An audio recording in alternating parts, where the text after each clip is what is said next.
guys, it's Chloe, and welcome to Con Chronicles. I just got back from Metrocon. This year, Chris and I splurged on Airbnb, so we were much closer to the con than last time. If you're not from around here, Metrocon is Florida's largest anime convention, held every July at the Tampa Convention Center, the same venue as Tampa Bay Comic-Con, which is next weekend. I'll be there for 2 days, but for right now, Metro was a busy weekend, so let's talk about it. The first thing we did was hit the dealer's room. I noticed pretty quickly there wasn't any separation between traditional vendors and artists. I'm not sure how I felt about that, but both groups had some good stuff. There wasn't a booth selling glassware like last year, which we were kind of bummed about. We're hoping we see them at Comic-Con again. But I instantly forgot about that when I found not one, but 2 artists selling Wings Club merch. I've never seen anybody sell Wings Club merch in person, so this was kind of a big deal for me. I got this group print from Tone Star, and from Looks, I got a Stella print and keychain. Be sure to check out both of these amazing artists, especially if you like Wings. And I will have links for both of them in the description below. After that, we sat down in the game room to play a few rounds of Smash. I wanted to play DDR because that was the only day I was in casual cosplay, but alas, there was already a line, and I don't have that kind of patience.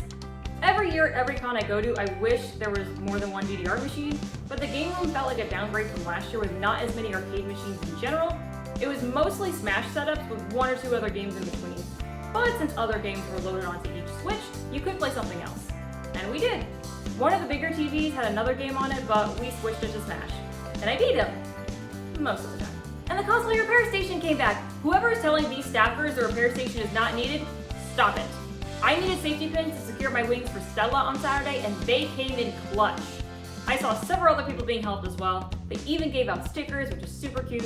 Cosplay repair spots are a con staple. There was even one right outside the pre-judging room for the costume contest. They are so needed. Programming was still pretty weak. There were a lot of duplicate, improv, and fandom-specific panels. Last year, Metro had the issue where all the good panels were being held Friday night. This year, it was the opposite with all the good panels on Saturday night. Maybe it's my interest changing as I get older and watch anime less often, but the game show panels like Family Feud and Quiplash are the only ones I get excited about anymore. And I didn't even get to see either of those panels because I had other commitments. Which brings me to the most anticipated event of the weekend, the costume contest. While last year's show started an hour late, this one definitely felt like a speed run. They didn't even introduce the judges, they just started sending contestants out on stage.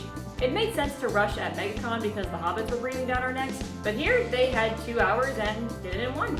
Still, I loved competing in the contest. Once again, I wish there were speakers backstage so we could hear what was going on out there, but I think that's always going to be a thing. It looked like I was going to be leaving empty-handed a second time, but on my way out, I received medals from the Yuki Silva mascot and from the community engagement director, so hooray for me. It was a great weekend. Already looking forward to next year. The 20th anniversary. Should be hype. In the meantime, feel free to share your Metrocon stories with me in the comments below. And while you're down there, be sure to hit the like and subscribe buttons, ring the notification bell, follow me on my other social media linked in the description, all of that good stuff. Tune in next time for another edition of Con Chronicles as we return to Tampa Bay Comic-Con. See you then!